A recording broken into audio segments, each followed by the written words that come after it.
നമ്മുടെ നാട്ടിലെ തീരദേശ മേഖലയിലെ ജനങ്ങളുടെ പ്രശ്നങ്ങൾ വിഭിന്നമാണ്. പ്രകൃതിയെയും പ്രതികൂല സാഹചര്യങ്ങളുടെ അതിജീവനവും തീരദേശത്തെ ജനങ്ങളുടെ സംഘബോധത്തിന് പുതിയ മാനങ്ങൾ നൽകുന്നു. കേന്ദ്ര സർക്കാരിന്റെ രാജീവ് ആവാസ് യോജന പദ്ധതി പ്രകാരം തിരുവനന്തപുരം കോർപ്പറേഷനിലെ ജനനിബിഡമായ ഹാർബർ വാർഡിൽ 1032 കുടുംബങ്ങൾക്ക് പാർപ്പിട നിർമ്മാണത്തിനായി 71.28 കോടി രൂപ അനുവദിക്കുകയും പ്രവർത്തനങ്ങൾ ആരംഭിക്കുകയും ചെയ്തു.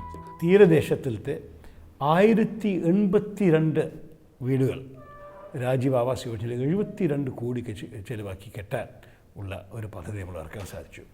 അത് കുറേ കാര്യങ്ങൾ ചെയ്യേണ്ടി വന്നു. അതിൽ പ്രത്യേകിച്ചൊരു പ്രശ്നമുണ്ടായിരുന്നത് അതിൽ പരിസ്ഥിതി മന്ത്രാലയയുടെയും ഒരു കാര്യമുണ്ടായിരുന്നു. ആ ബിൽഡിങ്ങിൻ്റെ ഉയരം നോക്കിയിട്ട് കോസ്റ്റൽ റെഗുലേഷൻ സോൺ നിയമങ്ങൾ അനുസരിച്ചിട്ട് അത് ശരിക്കില്ല, അത് നടക്കില്ല എന്നൊക്കെ പറഞ്ഞിട്ട് അതിനുമെല്ലാം പരിഹരിക്കേണ്ടി വന്നു. പക്ഷേ അവസാനത്തിൽ എല്ലാം ശരിയായി.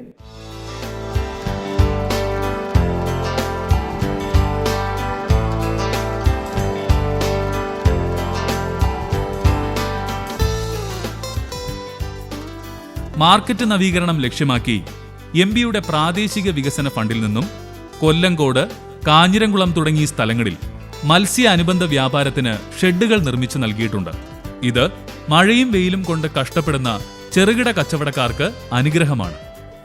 ഒരു central marine fisheries research institute പറഞ്ഞൊരു സ്ഥാപനമുണ്ട്, CMFRI. ഇവരുടെ ഈ സ്ഥാപനത്തിനെ ഇവിടുന്ന് കേരളത്തിന് കൊണ്ടുപോകാനൊരു ആലോചന ഉണ്ടായിരുന്നു. ഞാൻ MP ആവുന്ന മുമ്പ്, ഞാൻ MP ആയിട്ട് ആദ്യത്തെ മാസത്തിനകത്ത് തന്നെ വലിയ ആർട്ടിക്കിൾസ് ഉണ്ടായിരുന്നു നമ്മുടെ പത്രത്തിൽ. ഇതിനെ തിരുവനന്തപുരം തട്ടിക്കൊണ്ടുപോയിട്ട് തമിഴ്നാട്ടിലേക്ക് കൊണ്ടുപോകുന്നു.